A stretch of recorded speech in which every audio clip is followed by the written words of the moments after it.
L'Empire Aurifère de Parker Schnabel, estimé à 75 millions de dollars, pourrait bien se fissurer grâce à celui qui l'a aidé à le bâtir. Après des années de loyauté, Chris Dumit, la légende discrète de l'équipe de Parker, est passé de bras droit à rival. Des rumeurs de concessions secrètes, de terres volées et de cargaisons d'or disparues se répandent comme une traînée de poudre à travers le Yukon.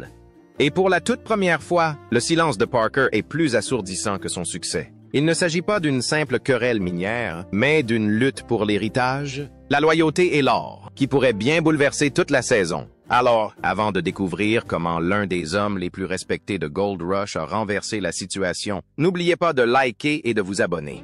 Car ce qui va se produire entre Parker et Dumit n'est pas qu'une simple vengeance. C'est un règlement de compte mûri depuis des années. L'empire de Parker Schnabel n'a jamais été aussi florissant. Après avoir empoché la somme faramineuse de 75 millions de dollars cette saison, il règne en maître sur son royaume doré.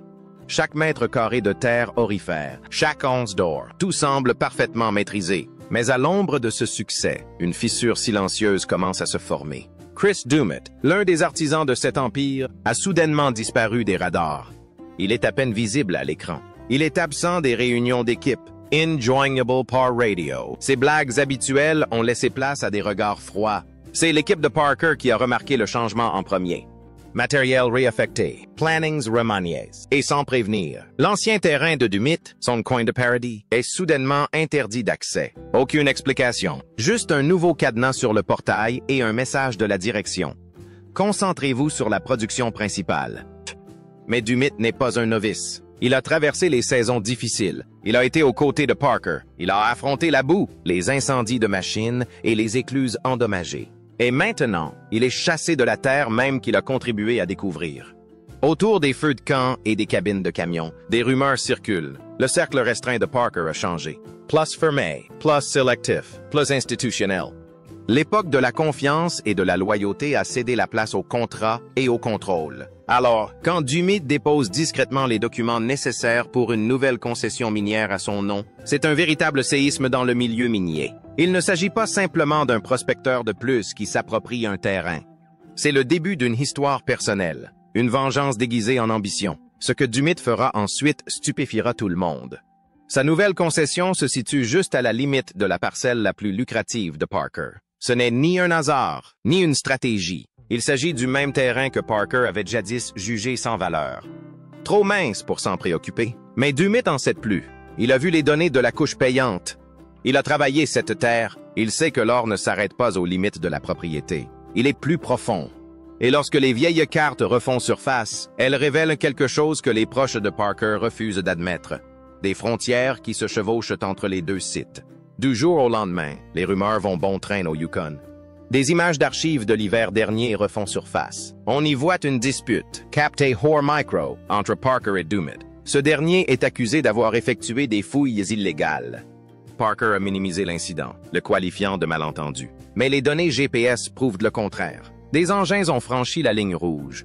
Lorsque les analyses d'or de cette zone litigieuse fuitaient en ligne, révélant de l'or grossier portant la signature du solde du mythe, la situation dégénère.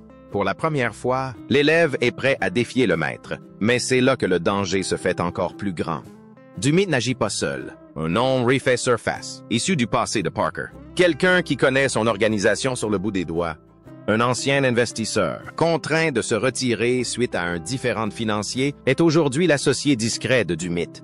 Il fournit de nouvelles machines, du personnel supplémentaire et les financements nécessaires pour transformer une rébellion solitaire en une opération d'envergure. Du jour au lendemain, le campement de Dumit s'illumine comme une petite ville. Des tentes neuves, des excavatrices jaunes vifs et des équipes qui travaillent tard dans la nuit. Ce qui est ironique, c'est à quel point cela ressemble au début de Parker. Petite équipe, détermination sans faille, une chance de faire mentir tout le monde. Les caméras de Discovery se remettent à tourner. On veille à ne pas filmer les confrontations directes, mais la tension est palpable. La tension est palpable. Soudain, une photo fuite, un cliché flou pris à la main. On y voit le bac à or de Dumit sous les projecteurs. Une épaisse couche d'or brille à la surface. Aucun lavage n'a été effectué. Pas de nettoyage. Juste des richesses brutes et intactes, à découvert. Pour Parker, cette image change tout. La prise de conscience est brutale. Si Dumit a vraiment trouvé la perle rare là où Parker a laissé sa chance, il a peut-être commis la plus grosse erreur de sa carrière. Sun Empire, bâti sur la précision, la maîtrise et une dynamique sans faille, présente des fissures suffisamment profondes pour qu'un vieil ami puisse s'y engouffrer. En quelques heures, des rumeurs circulent dans le camp. Les membres d'équipage s'interrogent sur leur loyauté. Les machines tournent au ralenti plus longtemps que d'habitude et la tension est plus palpable que le froid du Yukon. Parker sait qu'il faut agir, mais Dumit a déjà pris l'ascendant. Le lendemain matin, la bataille juridique s'engage. Les avocats de Parker prennent les devants et signifient à Dumit une mise en demeure, arguant que sa nouvelle fausse empiète directement sur le territoire exploité par Parker. Les documents ont fait l'effet d'une bombe dans le camp. Les membres de l'équipage chuchotent. D'autres font leur bagage, incertains de quel côté de la barrière ils auront encore du travail demain. Mais Dumit ne bronche pas. Quelques heures plus tard, il riposte, non pas par des mots, mais par des preuves. Des images prises par drone des semaines auparavant montrent des bornes de délimitation parfaitement nettes, dont les coordonnées GPS correspondent à sa demande. Tout est en ordre. Pourtant, les images révèlent aussi quelque chose que personne n'était censé voir. Les camions de Parker, d'énormes engins jaunes, déversant leurs résidus directement de l'autre côté de la voie, dans la section de Dumit. Ce n'est pas un simple accident. Cela semble délibéré. Les forums en ligne s'enflamment dans quelques heures. Les hashtags sont à la mode. Hashtag Parker Goldgate. Hashtag Vengeance de Dumit. Les téléspectateurs revoient les anciens épisodes à la recherche d'indices et notent l'heure de chaque scène où des camions franchissent le talus. Les accusations s'enchaînent. Parker dissimule son véritable salaire. Il dissimule des quantités erronées déclarées. Il utilise les terres de Dumit pour gonfler les rendements. Parker, d'ordinaire d'un calme professionnel, reste silencieux. Discovery tente de le joindre pour des interviews. Il les refuse toutes. Aucune déclaration, aucune explication, rien. Son silence devient un message en soi et le public l'interprète à sa guise. Pour la première fois depuis son ascension, Parker Schnabel ne maîtrise plus le récit. Pendant ce temps, de l'autre côté du Yukon, Chris Dumit creuse plus que jamais. Le gel légal ne l'arrête pas. Au contraire, il le motive. Son équipe, petite mais implacable, creuse une tranchée plus profonde près de la limite et de la concession. En quelques jours, il découvre un gisement de gravier aurifère si dense qu'il obstrue les tapis de lavage. Le nettoyage de cette première exploitation seulement coûte la somme astronomique de 3 millions de dollars. Et il ne s'agit pas d'une saison complète, mais simplement d'une tranchée d'essai. La caméra s'attarde sur le visage buriné de Dumit tandis que le plateau d'or se remplit. Incrédulité, fierté et peut-être une pointe de vengeance. Mais quelque chose cloche avec cet or. Les pépites sont plus grosses, plus denses et plus pures que tout ce qui provient du sol environnant. Les analyses révèlent une pureté exceptionnellement élevée, plus proche de l'or alluvionnaire brut des anciens chenaux que des gisements modernes. Dumit affirme exploiter un ancien chenal que Parker n'a jamais atteint, une couche intacte enfouie sous le pergélisol et ignorée lors des premières cartographies. Pourtant, le contremaître de longue date de Parker jure que cette couche précise a été décapée il y a des années. Si c'est vrai, il n'y a qu'une seule explication. Quelqu'un y a réenfoui de l'or. Mais pourquoi? Les rumeurs vont bon train au Yukon. Certains parlent de dissimulation. D'autres évoquent des quantités manquantes, des cargaisons non déclarées, voire des stocks enterrés datant des saisons précédentes. Discovery poursuit le tournage, avec prudence, évitant les pièges juridiques tout en capturant le chaos qui se déroule. Puis, au moment où la tension atteint son paroxysme, un fichier anonyme apparaît dans la boîte mail d'un journaliste. Un dossier zip intitulé « Archives de l'étude 2018 ». Il contient des cartes internes de l'équipe de Parker, avec les données des sondages, les notes d'analyse et les horodatages GPS. Toutes les coordonnées correspondent parfaitement au site de Dumit. Le plus accablant? L'équipe de Parker a foré à cet endroit en premier. Ils ont trouvé du pétrole, l'ont documenté, puis l'ont abandonné. Les rapports ne font état d'aucun suivi, d'aucune explication, seulement d'une mention. Site fermé. De plus, les relevés géologiques font état d'une anomalie détectée sous le gravier, des matériaux métalliques anormaux sous la barrière anti-gel. Le document est confidentiel et signé par un ingénieur senior qui a ensuite quitté l'entreprise. Cette découverte bouleverse tout. Pourquoi Parker a-t-il renoncé à un gisement d'or aussi important? Pourquoi laisser un site prometteur inexploité, surtout quand les objectifs de production étaient primordiaux? Dumit lit entre les lignes. Si Parker a ignoré cette piste, ce n'était peut-être pas par manque de valeur, mais parce qu'un trésor plus profond y était enfoui, quelque chose qu'il ne fallait surtout pas déranger. Il ordonne à ses excavatrices de creuser sous la couche aurifère, directement à travers le sol gelé. Quelques jours plus tard, son équipe rencontre une résistance, solide et métallique. Les caméras filment tandis que des étincelles jaillissent des dents du godet. Ce ne sont ni des machines, ni des roches, mais quelque chose d'ancien, scellé sous des couches de glace et de gravier. L'équipe s'arrête, hésitant à poursuivre. Dumi fait un signe de tête. Il creuse plus lentement, dégageant soigneusement le givre jusqu'à ce qu'un bord métallique mat apparaisse. C'est un mur. Une vieille chambre forte, peut-être un vestige d'une ancienne chambre d'exploration. À l'intérieur, des fragments d'équipements rouillés scintillent sous les projecteurs. Des bocaux en verre, hermétiquement fermés, sont encore à moitié remplis de poussière d'or antique. Les étiquettes d'analyse, effacées, restent lisibles. La scène provoque un choc dans tout le Yukon. Dumit vient de déterrer quelque chose que l'équipe de Parker connaissait et qu'elle a laissé sur place. Mais pourquoi ils l'ont laissé enfoui reste un mystère. Les caméras effectuent un zoom. Le bourdonnement des générateurs s'estompe, et seul le craquement du pergélisol sous la pelle mécanique continue de se faire entendre. L'équipe marque une pause, échangeant des regards, consciente d'avoir découvert quelque chose de bien plus important qu'une simple opération de dégel.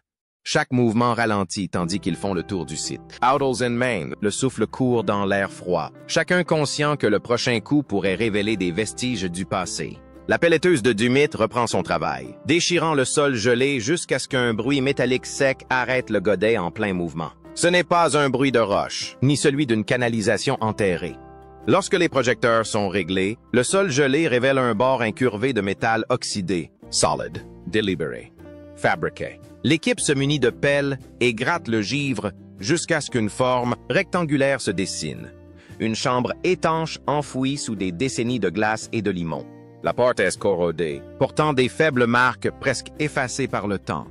Quand on parvient enfin à forcer les boulons, une bouffée d'air vicié s'échappe. À l'intérieur, un enchevêtrement d'instruments rouillés, de caisses effondrées et de dizaines de bocaux en verre, tous recouverts de givre, se dévoilent. Dans ces bocaux, la lumière révèle l'éclat incomparable de la poussière d'or.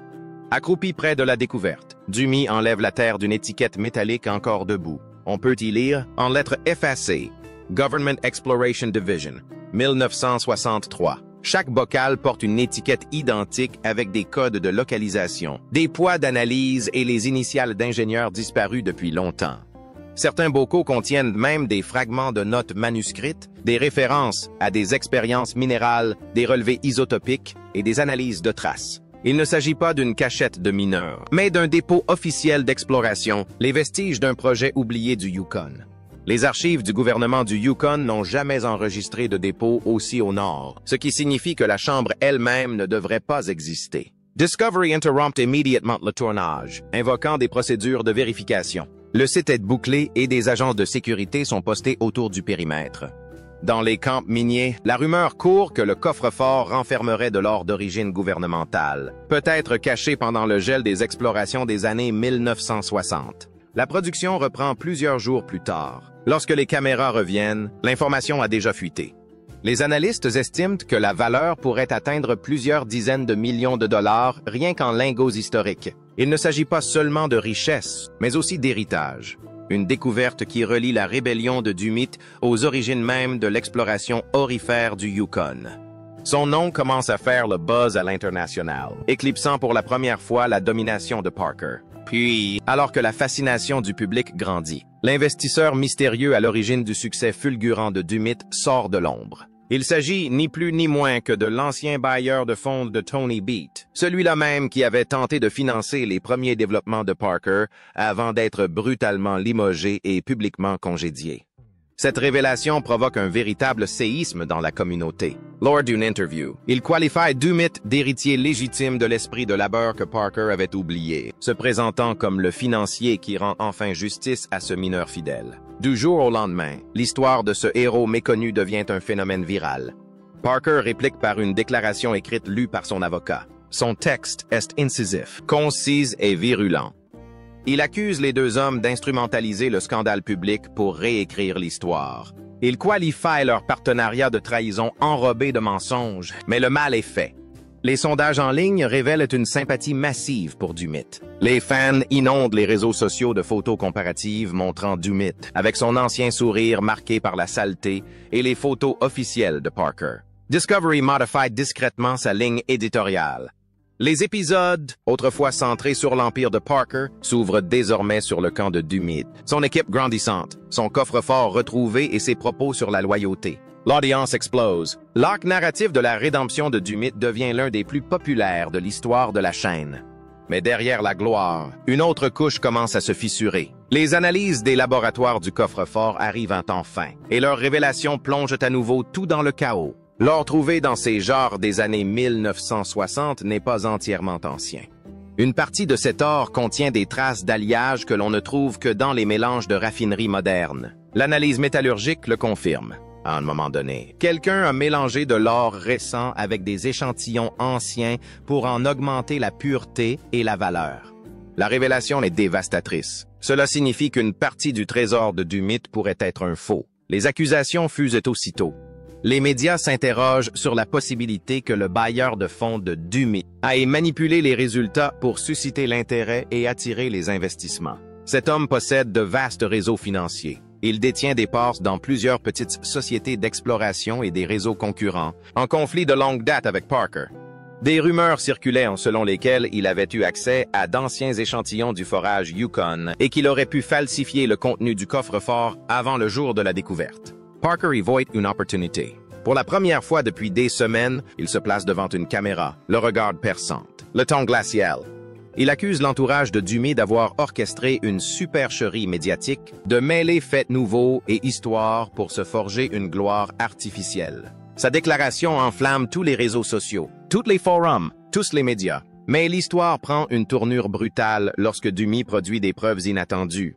Brandissant un rapport de laboratoire devant la caméra, il révèle que la composition de l'alliage en question, ses traces spécifiques de cuivre et de nickel raffiné correspondant à une formule de fusion exclusive. L'entreprise de Parker utilise la même signature chimique depuis des années. L'accusation est accablante. Si cet or a été falsifié, ce n'est ni Dumit ni son investisseur qui l'ont fait. Il s'agissait de matériel appartenant à Parker lui-même, qui s'est retrouvé par hasard dans le coffre-fort. Le silence qui suit les révélations de Dumit est pesant. Les équipes de production sont paralysées, et même les dirigeants de Discovery auraient suspendu le montage jusqu'à ce que les avocats puissent examiner les images. Si cela s'avère exact, la chambre forte enterrée pourrait ne pas être une relique, mais un élément d'un entrepôt de test abandonné lors des précédentes fouilles de Parker. Un entrepôt que son équipe aurait scellé, perdu et jamais déclaré. Les implications dépassent largement le cadre de la rivalité. Ce qui n'était au départ qu'une vengeance est devenu une question d'héritage, de crédibilité et de contrôle sur le récit le plus précieux du Yukon. Et pour la première fois, la rébellion de Dumit ne menace plus seulement la fortune de Parker. C'est une remise en cause directe des fondements même de son empire. À mesure que la gravité de la révélation s'impose, la menace abstraite devient rapidement tangible. La tension juridique s'installe autour de Parker comme un fil tendu à craquer. Ce qui n'était au départ qu'une rumeur a désormais des conséquences bien réelles. Si les enquêteurs prouvent que l'or litigieux trouvé dans le coffre de Dumit provient des anciens lots extraits par Parker, le gouvernement pourrait geler la totalité de la production de Parker cette saison. 75 millions de dollars d'or, soudainement intouchable. Comptes bancaires, reçus de la raffinerie, fiches de paille, tout est passé au crible. Les avocats de Dumit exigent un audit complet des registres de la raffinerie Parker par un tiers, insistant pour que chaque expédition et analyse des 2 dernières années soit vérifiée par des experts indépendants. Les caméras de Discovery capturent le malaise qui s'installe sur le site. Les chargeuses tournent au ralenti, les bassines restent vides, et le bourdonnement familier des machines laisse place au murmure des disputes. Puis, une nuit, une fuite anonyme apparaît en ligne. Une vidéo filmée à l'intérieur du dépôt de Yukon Gold Transport. Les images granuleuses montrent un manifeste auquel il manque un chargement spécifique de la saison 2024 de Parker. Le numéro de lot correspond à 61 onces, d'une valeur approximative de 2,4 millions de dollars, qui n'ont jamais figuré dans aucun registre de transport ou de raffinage. Un audit distinct réalisé l'année dernière avait déjà signalé cette même anomalie, alors qu'elle était simplement indiquée comme étant en cours de régularisation. Ce chiffre devient désormais l'élément central de l'accusation de Dumit. Si l'or disparu s'avère être du même matériau que celui trouvé dans la chambre forte du pergélisol, cela signifie que l'entreprise de Parker a non seulement mal géré son stock, mais l'a peut-être même enterré. Les spéculations vont bon train. Les analystes estiment que si l'enquête aboutit à des poursuites ou à la saisie d'actifs, la valorisation actuelle de Parker pourrait s'effondrer du jour au lendemain. Sun Empire, bâti sur un réinvestissement constant, repose sur la liquidité. Un gel des actifs entraînerait l'arrêt des contrats de location de matériel, la suspension des paiements et la paralysie des sites en activité. L'équipe juridique de Dumit le sait et s'en sert pour faire pression. Chaque dépôt de plainte, chaque demande de vérification resserre les taux. Ce qui a commencé comme une vengeance personnelle est devenu un véritable siège économique. Parker reste la plupart du temps silencieux, travaillant à huis clos avec ses avocats et ses comptables, tandis que Discovery capte l'attention par de longs plans fixes d'écluses vides et de bulldozers immobiles sous le ciel gris du Yukon. Des semaines passent avant que l'inévitable ne se produise. Discovery intervient et organise une rencontre formelle, filmée, entre Parker et Dumit. Le tournage a lieu au crépuscule, à mi-chemin entre leurs territoires respectifs, dans un vent froid et le bourdonnement des machines à l'arrêt. L'équipe de production n'installe ni décor, ni éclairage, juste une confrontation brute. Quand Parker descend de son camion, Dumit est déjà là, les bras croisés, le regard fixé. Il ne lui serre pas la main. Parker non-plus. L'atmosphère entre eux est pesante. Leur histoire, tissée d'années de loyauté, de disputes et de rancunes enfouies, était intimement liée. Dumit prend la parole le premier. Il ne crie pas.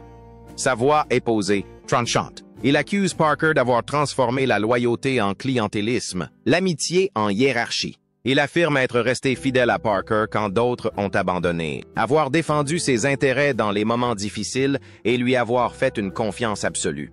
Et maintenant, les avocats de Parker le traitent comme un intrus. Parker les fixe du regard, la mâchoire serrée, et réplique avec la même précision, qualifiant les agissements de Dumit de spectacle, de trahison mise en scène pour attirer l'attention. Tu as vendu l'équipe pour la gloire, Lance Till. Tu as troqué ton travail contre des appareils photo. Les mots restent là, résonnant dans le vent. Mais Dumit n'a pas dit son dernier mot. Et il sort de sa veste un document plié, des papiers officiels du registre minier du Yukon, et les jette sur la table entre eux. C'était la preuve de quelque chose que Parker n'avait pas prévu. Dumit détient désormais les droits exclusifs sur l'ancien site du coffre-fort. Chaque mètre carré de terrain autour de la chambre de pergélisol lui appartient légalement. Le visage de Parker se durcit. Il comprend qu'il a été pris à son propre piège. La voix de Dumit reste imperturbable. « Je n'ai pas pris votre or, vous l'avez laissé ici. » L'équipe continue de filmer tandis que le silence s'éternise.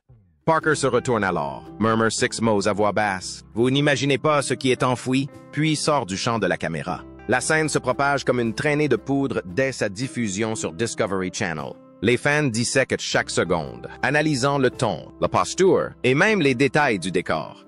Mais ce qu'ils ne voient pas, c'est la suite. Des images satellites révèlent plus tard ce sur quoi Parker travaillait en secret. Sous sa concession, à 12 mètres sous la ligne de pergélisol, les scanners détectant un chenal plus profond et intact. Invisible sur les cartes géologiques classiques, dissimulées sous une épaisse couche de limon gelé que personne n'avait songé à percer. Cette découverte ne figure pas dans les rapports officiels. Pourtant, des traceurs GPS montrent un convoi d'engins de Parker se déplaçant discrètement vers une zone reculée de son terrain, quelques jours après l'incident. Selon des sources internes, l'équipe de Parker a alors commencé à travailler de nuit dans une faible luminosité pour forer des carottes de sondage en profondeur dans cette couche inférieure.